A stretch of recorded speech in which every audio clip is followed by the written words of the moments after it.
Okay, now I got to talk about non-duality. Do you know, most of the time I'm not even thinking about non-duality. I'm just totally interested in my own survival, eating, going to the toilet, making myself drinks, doing my work.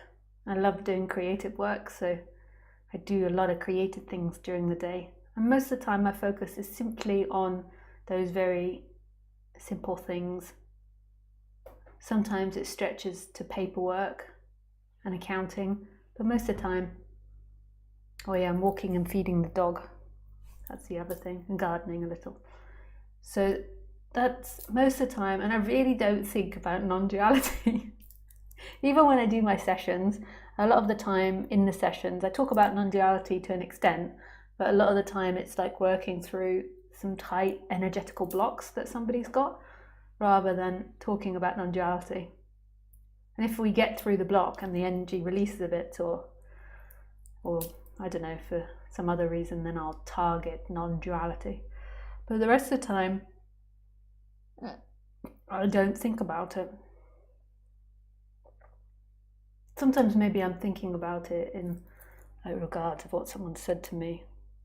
Very rarely do I think about it. Then I come on here and I'm expected to open the mouth and talk about this subject that I very rarely think about. And basically what I have to do is I just have to open the mouth and let the tummy rumble. And then that works the best. Is that I just sit here and I wait and I wait, and then suddenly the tummy is like bringing up this air and it's pushing up through my chest and my airbox, and then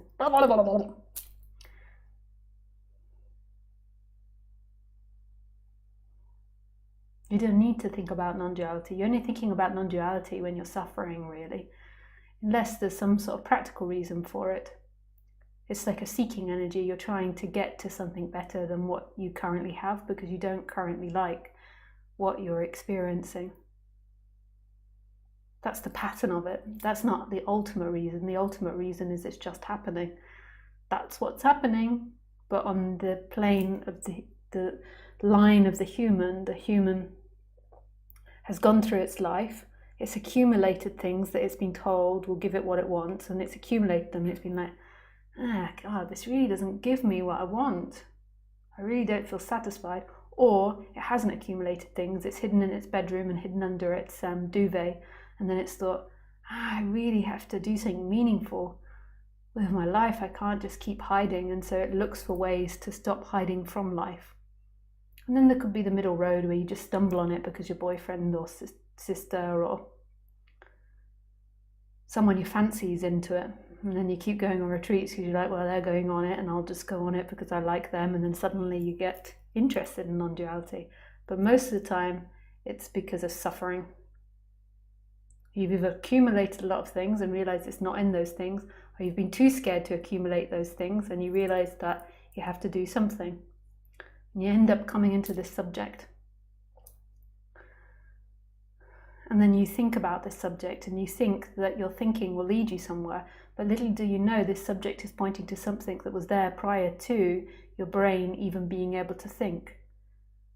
So the freedom was there before you even developed complicated thinking. So the answer can't be in complicated thinking, but it's just like one of those games when you go to the fairground, you know, with like all the little, so you have this game and you have this hammer and all these little faces pop up, like they pop out of like a box, and then you have to hit them down like here, boom, here, boom, here, boom, and then the winner of the game, or you get money or treats or candy because you hit the most down in the amount of time for that evening. Which I would win that type of game if I didn't have the bad hand. I was always good at those sorts of things. I always used to win that. And the other thing I used to win when I was a child and we went to the fair was this game that I thought the people that invented it were the most stupid people in the universe. Basically what it was is they had these donuts. They had like hundreds and hundreds of donuts in a bucket. And then for 1 minute, you had to eat as many donuts as you could. And then the person that ate the most amount of donuts, they won a toy. And I really thought This was a very stupid game because that was such an easy one to win. You just had to just keep putting them in and swallowing. And they were incredibly tasty as well. I like donuts. So it's like a treat. So even if you don't win, you could have had like 6 or 7 donuts. But anyway, back to the other game. So the reason that you get intellectual concepts is to try to stop the illusory concepts that are arising. So they're trying to, firstly, they're trying to balance the person a bit, because normally by the time the person's got to this subject, they're suffering quite a lot. So the concepts are there to help balance you, to help you get a more balanced view on your life. And then the other part is cutting off what you believe to be true.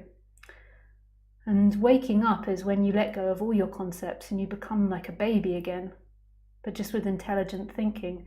So it's not that you become stupid like a baby as in you can't think, but this attachment to all your thoughts and all your stories dissipates and you see that nothing is true. Nothing. Your idea of right and wrong wasn't true. The idea of mum and dad wasn't true. The idea of up and down, or gravity or no gravity, or ball or square or fear, or piano or music, or infinite or finite, or philosophy or stupidity. None of it was true. Everything that you thought you knew had no meaning and was just a way that humans communicate, but it wasn't a world, it wasn't a reality. So at some point there is a letting go of this, and it's like you can still think, there's still the intellectual thinking, but there's some part that just dives into this absolute mystery of who you are right here. Your absolute mystery.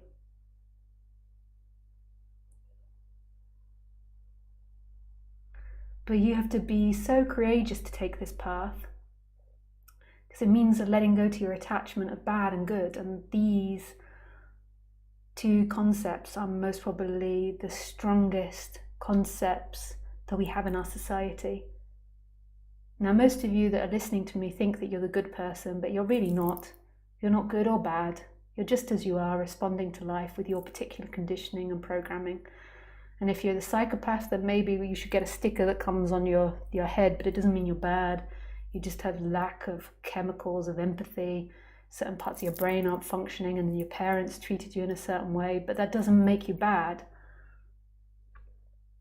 Imagine if you had 10 animals and some of the animals had the ability to empathize. Some animals were very afraid to do anything that was bad. They were like sheep, so they only ever ran from the predator. They never chased the predator. And then you had like 2 or 3 predators. If you really like watched those animals and saw them without your fear of the predator, you would realize that none of them are guilty for their particular role in the cycle of life. They are simply the cycle. That doesn't mean that I like psychopaths. I do my best to try to recognize when I meet one and walk the other way. But on the ultimate level, it's good and bad don't exist. The reason that humans put so much attention on good and bad is because we're so afraid of the other humans. It's actually because we're obsessed with human relationships. And we're afraid of humans hurting us. We're more afraid of humans hurting us than the rain hurting us, than the sun. If you had been in a hurricane, you would be mortified and upset. You lost a lot of things. But it most probably would be psychologically worse for you. Your partner lying and cheating to you for 20 years because you believe they did that to you, where you can see that a hurricane is a natural phenomena that can't be blamed onto anything. So therefore you're willing to let it go. Where we get so stuck in human relationships, most of your seeking energy will be around human relationships. And just be aware that money is a human relationship. This is our way of trading.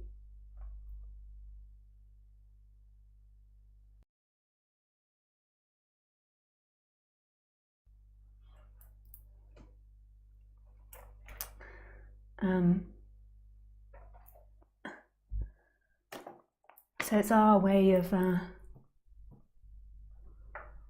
trading with each other. So even your relationship with money is a relationship with humans.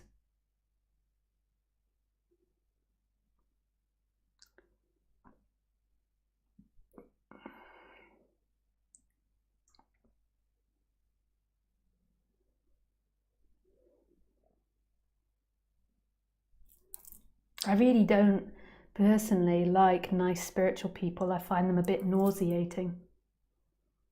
I try my best to stay away from nice spiritual people.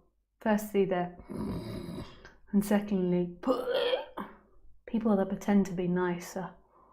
Oh, yes, you're so nice, you're so nice. I do it a little bit sometimes, the niceness. Not so much in my personal life, but sometimes when I speak to people, when they call me in on live streams particularly, and sometimes when they call me in one-to-ones, but less, I'm more of a like bulldozer in one-to-ones. And the reason that I come up with the conclusion why I come up with that I'm nice to people or nicer to people in live streams, sometimes I lose my temper, is because I feel sorry for them, and I feel sorry to humiliate them in front of thousands of people that watch the videos. But it's maybe a really compassionate thing to do that and to be really firm with people, but I just don't always have that ability to do it, even though in my head I know they're bullshitting me and that they're wasting my time, or that they're just spinning a yarn, or that they're just lost in their mind, and the best answer is shut up, shut up. In my head I feel this, or in my body I feel this compassion for them to do that. And also when I do my retreats as well. And I'm open to, currently at the moment I'm opening to try to allow that conditioning to change, because I can actually see the benefit of being a lot harsher with people. Maybe some of you think I'm already really harsh. Maybe the people that know me personally are like, oh fuck, because I am quite harsh personally. If you're open for it.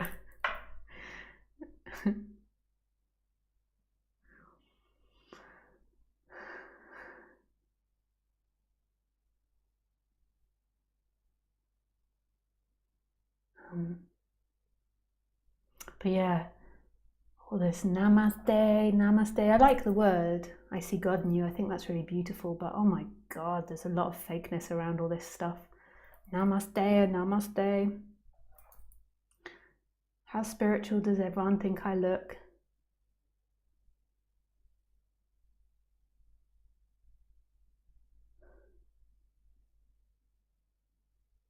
Yeah, I particularly dislike white people that are using Indian words, or not even white people. That was most probably a really racist comment. Yeah, I'm most probably going to get shot by that now from everybody. I meant Western people. Oh God. Sorry, guys. I had one of those bad moments. But anyway, I particularly dislike it when I hear European people using Indian words. I think, why don't you translate it? Why do you have to put on this Indian thing? It feels like it's like a way of dancing around, looking like you're Indian or spiritual. It's like a way of wearing badges rather than a genuinity. Like, it's so beautiful to say, I see God in you, rather than namaste.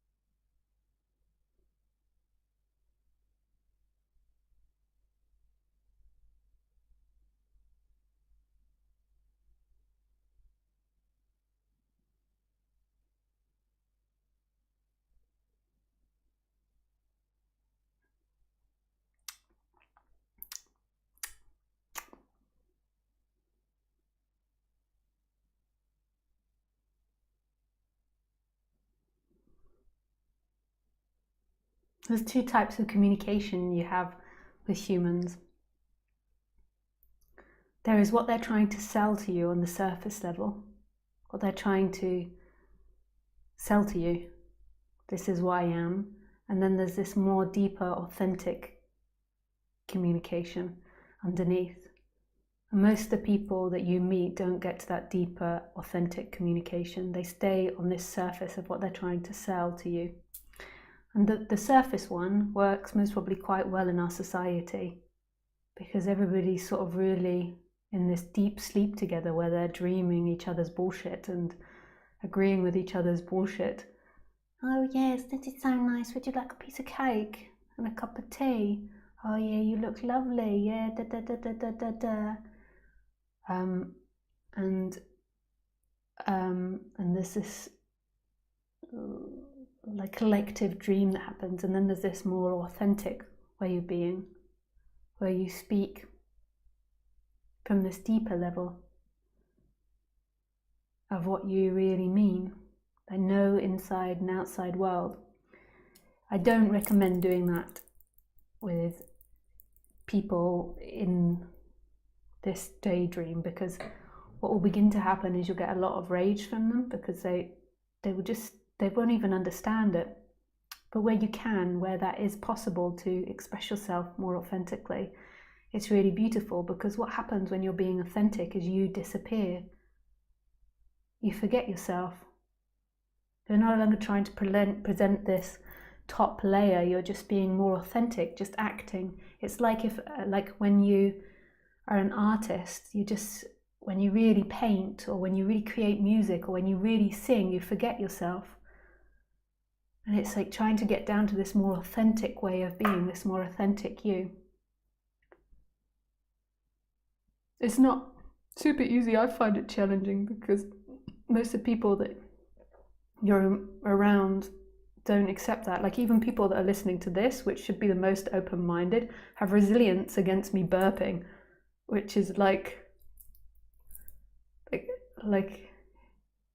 the only thing is that burping could be a passive and aggressive thing. So in society, so say if you're like at your parents' dinner table and you're having like a dinner with like the big extended family, and then you keep letting out big belches, this could be like a really passive aggressive. It's like you're doing it to get back at your parents, because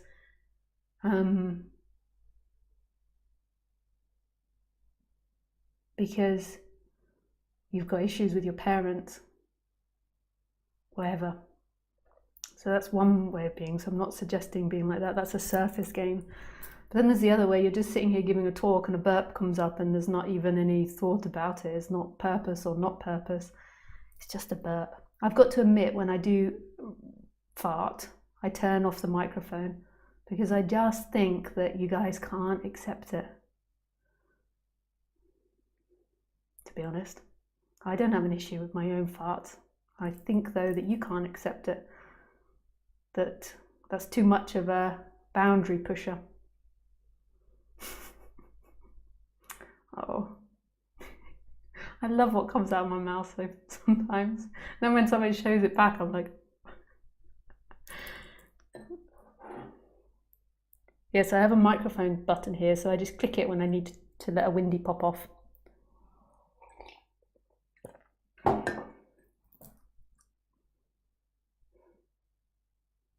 But normally when we get into spirituality, this is a really funny game, is then we want to prove to everyone we're into spirituality. So then like you go through a stage of like burping and farting purposely in public to make everyone see how spiritual you are. Or saying the word love or namaste all the time.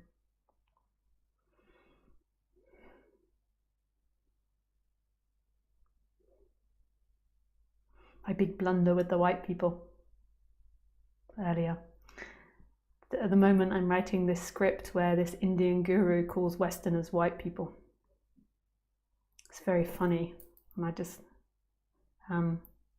he refers to them, not always, he also refers to them as Westerners as well, but he often refers to them as white people. And yeah, you have to read it when it comes out, if I put my name to it.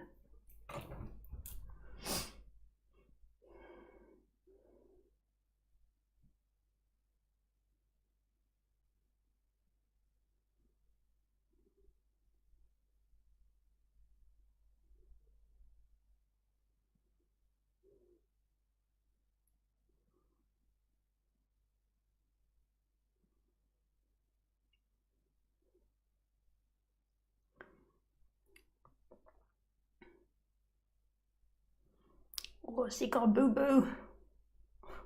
Oh. Yeah, it really looks deformed. That's quite exciting.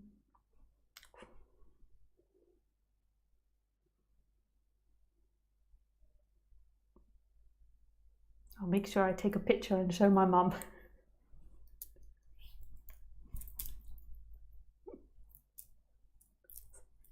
I'm really in a silly mood today.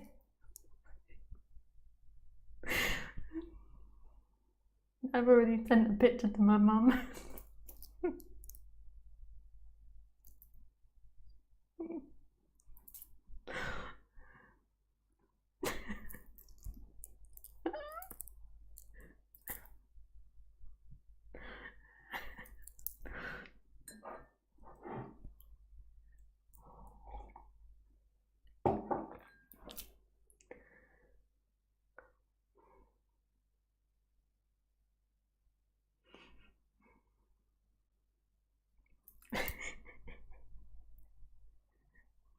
Okay, we'll move on to questions. I'm in such a silly mood. Okay. Hey Lisa, lovely to see you. Hi Thomas. You rock, Lisa, always keeping it real. Hey Keith. Hi.